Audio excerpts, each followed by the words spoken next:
नमस्कार, स्टारबॉर्न tarot channel पर एक बार फिर से आपका हार्दिक स्वागत, अभिनंदन। आज की रीडिंग हम करने वाले हैं, एक जनरल कलेक्टिव रीडिंग है, ये देखने के लिए कि आपके जीवन में क्या चल रहा है, क्या कुछ हो रहा है और यदि कोई ऑब्स्टिकल्स हैं तो क्यों हैं, बेसिकली क्या अभी एट प्रेजेंट क्या हो रहा है, ये देखने की कोशिश करते हैं हम। और यदि कोई गाइडेंस है तो वो हमें हमारे एंजल से भी मिल जाएगी। Archangel Michael, my dear guides and spirits, universe, please give me clear guided messages for my viewers. अभी मेरे viewers की लाइफ में क्या चल रहा है, कौन सा मेजर लेसन जो है वो लर्न कर रहे हैं और उसके बारे में हम और क्या जान सकते हैं, प्लीज़ बताएं। मैंने कार्ड्स को शफल कर लिया है और अब हम कोशिश करते हैं अपने कार्ड से रीडिंग को देखने की।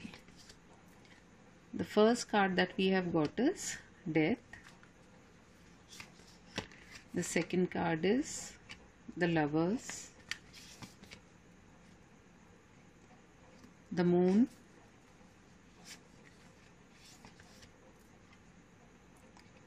Temperance. The Hierophant. Below the deck energy निकल करके आई है द डेविल की। इसको भी यहाँ पर रखते हैं। हालांकि इस काबिल तो नहीं है ये, लेकिन ओवरऑल जो आपकी एनर्जी की मैं पहले बात करूँ तो कहीं ना कहीं आपके आसपास बहुत सारी नेगेटिविटी है।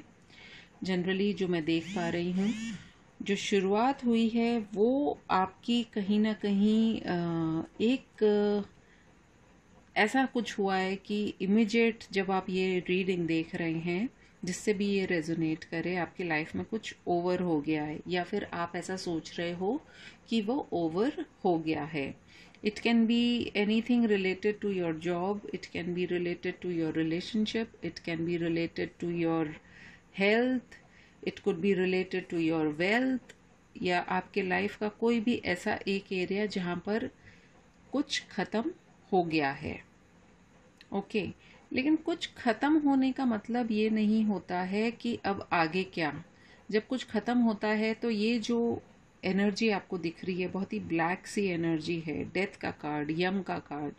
जब यम का कार्ड आ जाता है किसी रीडिंग में तो उसमें यही बात होती है कि कहीं ना कहीं ये चीज़ खत्म होनी थी। अब हो सकता है आपको ये लग रहा हो कि ये सब कुछ बहुत अच्छा था मेरी लाइफ में, लेकिन ये ख़त्म हो गया। या आप में से कुछ लोगों के साथ में ऐसा हुआ है कि इमीडिएटली आपको ऐसा लगा हो कि आपने एक्सपेक्ट नहीं किया था, कोई मतलब रूपरेखा नहीं बनाई थी और सडनली आपके सामने से चीज़ें जो हैं एकदम फिनिश हो गई। या अगर मैं कहूँ तो आपके पैरों के नीचे से जैसे ज़मीन खिसक जाती है, ऐसा कुछ हुआ है आप लोगों के साथ में। वहीं कुछ ना कुछ मुझे ऐसा भी लग रहा है कि क्योंकि जो कार्ड आया है उसका नंबर भी 13 का ही है। 13 इज इक्वल टू 4, यानी कि राहु का बहुत ज़्यादा इम्पैक्ट आपके लाइफ पर पड़ा है। The number 13 could also be significant for you, या ऐसा भी हो सकता है कि पिछले 13 दिनों में ऐसा कुछ हुआ है कि जिसकी वजह से आप आज ऐसी फीलिंग में है कि एवरीथिंग इज ओवर। या ये भी हो सकता है कि पिछले 13 मंथ्स में ऐसा कुछ डेवलपमेंट हुआ है कि जिसकी वजह से आज आप एक चीज़ को फिनिश कर चुके हैं या आपकी लाइफ से कोई चीज़ हट गई है। अब इसको हम अगर पॉजिटिव एरिया में देखना चाहें तो ऐसा भी हो सकता है कि जो कुछ भी नेगेटिव था वो कहीं ना कहीं आपकी लाइफ के ऊपर एक इम्पैक्ट डाल रहा था, जो आज वो हट गया है। लेकिन इसके पीछे यदि आप देखें तो थोड़ी सी कुछ लालिमा भी दिखाई दे रही है। तो कुछ ना कुछ एक कहते हैं ना, काली अंधेरी रात के बाद में एक सवेरा जैसा जो हुआ है वो आपकी लाइफ में आया है या आने वाला है। एंड क्योंकि फिनिश हुई हैं अभी चीज़ें, तो एकदम से तो कुछ कैसे क्या होगा, लेकिन एक हिस्सा जो लाइफ का है वो फिनिश हुआ है और अब आगे की ओर चलने की आपकी संभावना बन रही है। वहीं पर कहीं ना कहीं कुछ लोगों के लिए लवर्स का कार्ड आया है, तो उनकी लाइफ में जो है बैलेंस है, पीस है, उनको अपना लव ऑफ द लाइफ जो है वो मिला है।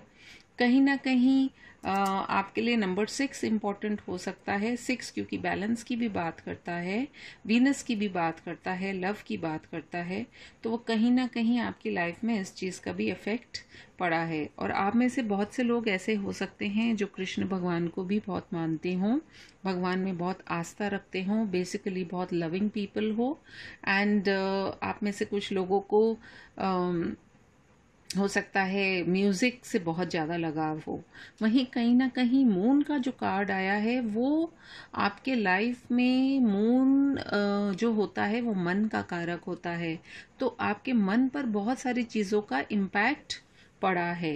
And we can also see this that number 18 जो है वो आप लोगों के लिए बहुत सिग्निफिकेंट रहा होगा, या फिर पिछले 1 से लेकर के 8 दिनों में बहुत कुछ ऐसा डेवलपमेंट हुआ है जिसके चलते आप लोग में से काफ़ी लोग ऐसे भी हो सकते हैं जो कि किसी तरह का डिप्रेशन का अनुभव कर रहे हों।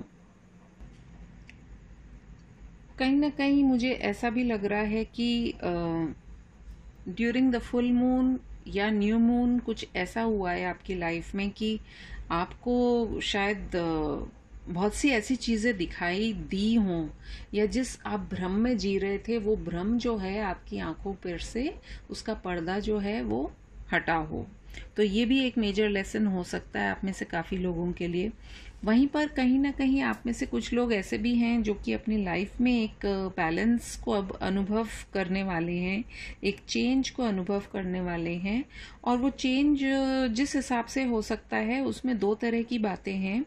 या तो आप अपनी लाइफ से जिन चीज़ों को कट ऑफ कर रहे हैं या जो कट ऑफ हो जाएंगी उसके बाद में आपकी लाइफ में बैलेंस आएगा, और या फिर आपकी लाइफ में अगर बैलेंस नहीं थी चीज़ें तो वो अब बैलेंस हो जाएंगी।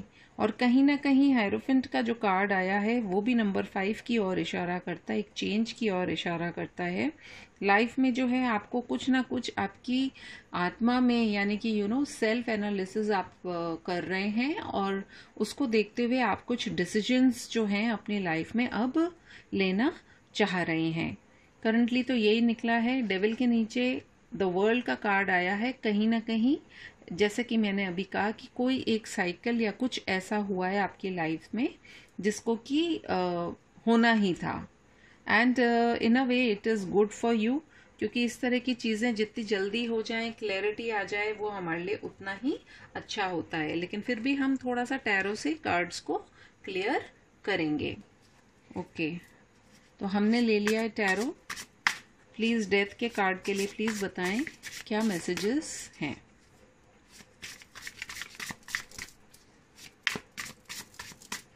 Dear spirit guides and angels, please give me clear guided messages. Death का कार्ड क्यों आया है? डेथ का कार्ड क्या बताना चाहता है? We have the 10 of Swords. 10 of Swords का जो कार्ड होता है वो भी एक तरह का डेथ का ही कार्ड होता है। अगर आपने ट्रेडिशनल टैरो में देखा हो तो उसमें एक व्यक्ति जो होता है वो लेटा हुआ होता है और बकायदा उसके सिर से लेकर के पैर तक उसके 10 खंजर जो होते हैं वो घुसे हुए होते हैं। मतलब बचने की जैसे कि कोई संभावना नहीं होती। तो समथिंग जो कि शायद आपको काफ़ी टाइम से, पिछले 10 सालों से आपको कोई चीज़ ऐसी थी जो आपकी लाइफ में इफ़ेक्ट कर रही थी, एंड दैट इज़ समहाउ जो है अब वो जो है आपकी लाइफ से फिनिश हो चुकी है। लवर्स का कार्ड किस और सिग्निफाई कर रहा है? 2 कार्ड्स आए हैं। We have clarity and we have the knight of pentacles.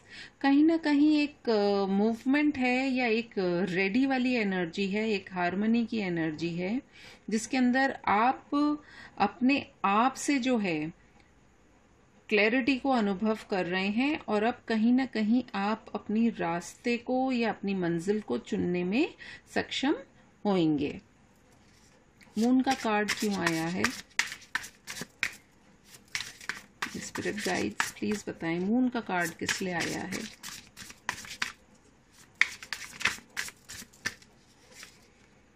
We have the 2 of pentacles. कहीं ना कहीं जैसा कि मैंने कहा कि या तो फुल मून या न्यू मून, और यहाँ पर भी 2 ऑफ पेंटिकल्स का कार्ड आया है, वो इसी और इशारा कर रहा है कि ये जो 2 फेजेस में से किसी एक फेज में आपके साथ में ऐसा कुछ हुआ है जिसके चलते आपको बहुत सारी बातों की क्लैरिटी आ गई हो या आप उन इल्यूजन से निकल रहे हो। शिव शक्ति का कार्ड किस लिए आया है? एंजल्स प्लीज बताएं, शिव शक्ति का कार्ड किस लिए आया है, प्लीज बताएं। We have the 8 of pentacles. कहीं ना कहीं जो चॉइसेस थी, जो ऑप्शंस थे आपके सामने, उनको देख करके अब आप एक क्लैरिटी में आ पाएंगे, एक बैलेंस में आ पाएंगे और अब अपनी लाइफ के अंदर आगे चूज कर पाएंगे। देख लेते हैं हेरोफेंट का कार्ड किस लिए आया है। हेरोफेंट का कार्ड जो आया है वो कहीं ना कहीं एक बैलेंस की बात कर रहा है, चेंज की बात कर रहा है।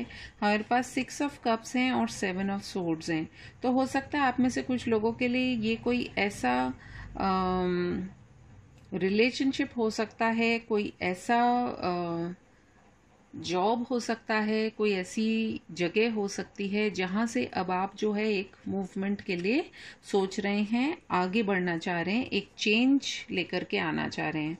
And we have the 4 of pentacles की एनर्जी है यहाँ पर कहीं ना कहीं, जो कि ये दिखा रही है कि आप अपने आप को बचा रहे हैं या आपके पास जो अब प्रेशियस है अब आप उसको सेव करना चाह रहे हैं। Okay, let us see from the Osho Zen cards कि हमारे लिए क्या कार्ड्स निकल के आते हैं। ओशो ज़ेन कार्ड से मैं ये देखना चाहूँगी कि ये जो ऑब्स्टिकल्स आ रहे हैं या आ चुके हैं, अब आगे क्या होने वाला है, आगे क्या होने वाला है। The spirit guides and angels please बताएं कि अब आगे क्या होगा। यहाँ तक की कहानी तो हमने देख ली, बहुत कुछ ऐसा है जो आपने अनुभव किया होगा, वो फिर चाहे आपके पर्सनल लाइफ में हो या प्रोफेशनल लाइफ में हो। कुछ लोगों ने आपके पीठ में खंजर भी भोंके हैं और जिसके फलस्वरूप अब जो है आप अपनी लाइफ में एक स्टेबिलिटी या जो भी चीज़ आप चाह रहे हैं आप उसकी तरफ देखना चाह रहे हैं। कार्ड्स पलट रहे हैं लेकिन प्लीज़ मुझे क्लियर कार्ड्स चाहिए। एडवेंचर। जैसे इस पिक्चर में आप देख सकते हैं कि ये जो छोटा सा एक बच्चा है, एक जो बच्चा होता है ना, वो एडवेंचर लेने से डरता नहीं है। वो अपनी लाइफ में उसको सब कुछ ये कलर्स जो दिखाई दे रहे हैं आपको, इन कलर्स को जब वो देखता है तो उसे ऐसा लगता है कि मैं जितना उन कलर्स की तरफ बढ़ूंगा उतनी ही मेरी ज़िंदगी खुशनुमा होती जाएगी। एंड बात भी सही है क्योंकि इसके पीछे इसकी जो बैक है वहाँ पर देखिए कितनी डार्कनेस है और आगे की तरफ रोशनी है। तो आपकी लाइफ में रोशनी आने वाली है और आगे चलते रहना ही आपके लिए बेटर रहेगा। ऑर्डिनरीनेस। अपनी लाइफ को जो है आप सिंपल करिए और जो चीज़ें आपके हाथ से छूट गई हैं, आपके साथ से छूट गई हैं, उनको जाने दीजिए और आगे बढ़िए। What a beautiful card to get. We are getting the Fool card. ज़िंदगी एक बार दोबारा से अपनी स्टार्ट कीजिए। इसके बाद मैं नहीं समझती हूँ मुझे कोई और कार्ड लेना चाहिए क्योंकि सब कुछ बहुत ही क्लियर सा दिख रहा है। एंड मोरालिटी, जो अब आपका जो दिमाग आपको जिस तरफ गाइड करेगा और जो सही होगा उसकी तरफ ही आप जाएंगे, बशर्ते आप अपने मन की सुने, क्योंकि आपको स्टॉप करने के लिए अभी भी बहुत सी सिचुएशंस ऐसी आएंगी। ये देख लीजिए कार्ड्स आ रहे हैं। वी आर गेटिंग मोरालिटी के नीचे पॉलिटिक्स है, थंडरबोल्ट है, सारे नेगेटिव कार्ड्स हैं। ये सिचुएशंस आएंगी, लोग आपको समझाएंगे, लोग आपको कहेंगे नहीं ऐसा नहीं होता है, दुनिया है, सारी चीज़ें ऐसे ही चलती हैं, ये ही होता है। So you don't need to listen to anyone. अब जो आपका मन करता है आप उसको भी करके देख लीजिए, क्योंकि मन के हारे हार है और मन के जीते ही जीत है। इसलिए आपने शायद बहुत कुछ कर चुके हैं आप अपनी तरफ से, काफ़ी कोशिशें, इसलिए अब आगे चलने में ही भलाई है। देख लेते हैं एंजल्स आपको क्या गाइडेंस देना चाह रहे हैं। Dear angel guides, please give me clear guided messages. मेरे व्यूवर्स के लिए, उनके लिए क्या आपकी गाइडेंस है, उनको क्या करना चाहिए। एंजल्स का कार्ड आया है ट्रस्ट, बी असर्टिव,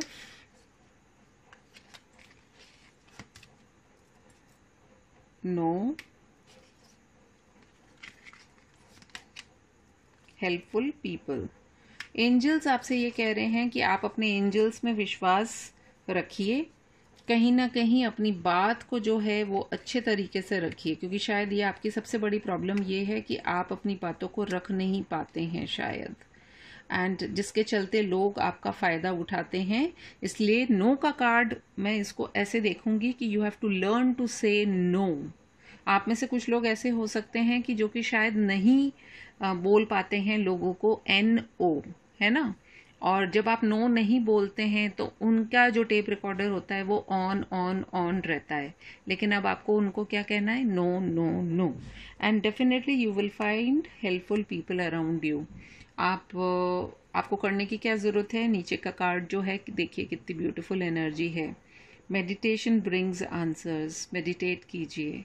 जब आप मेडिटेट करेंगे तो डेफिनेटली आपके पास में अपने सारे सवालों के जवाब भी मिलेंगे और लाइफ आपकी बेटर होती हुई जाएगी। इसलिए अभी हाल फिलहाल जो भी हो रहा है आपकी लाइफ में, अभी जो करंट एनर्जी दिखाई दे रही है उसके ऊपर कंसंट्रेट नहीं करके आने वाले कल या उस सुनहरे कल के बारे में सोचिए, अपने भविष्य के बारे में सोचिए। और ज़िंदगी वैसे भी रुक कर के बैठने का नाम नहीं है, ज़िंदगी चलने का नाम है। अगर आपको मेरी रीडिंग पसंद आई हो तो please do like, comment, share and subscribe to my channel. और यदि आप मेरे से पेड रीडिंग्स लेना चाहते हैं तो डिस्क्रिप्शन बॉक्स में मेरा नंबर मेंशन्ड है। मैं पर्सनली किसी को भी कमेंट बॉक्स में अपना नंबर नहीं देती हूँ, so please be aware of that. और मैं आपसे मिलूँगी फिर अपनी किसी और रीडिंग में, तब तक के लिए टेक केयर, बाय बाय।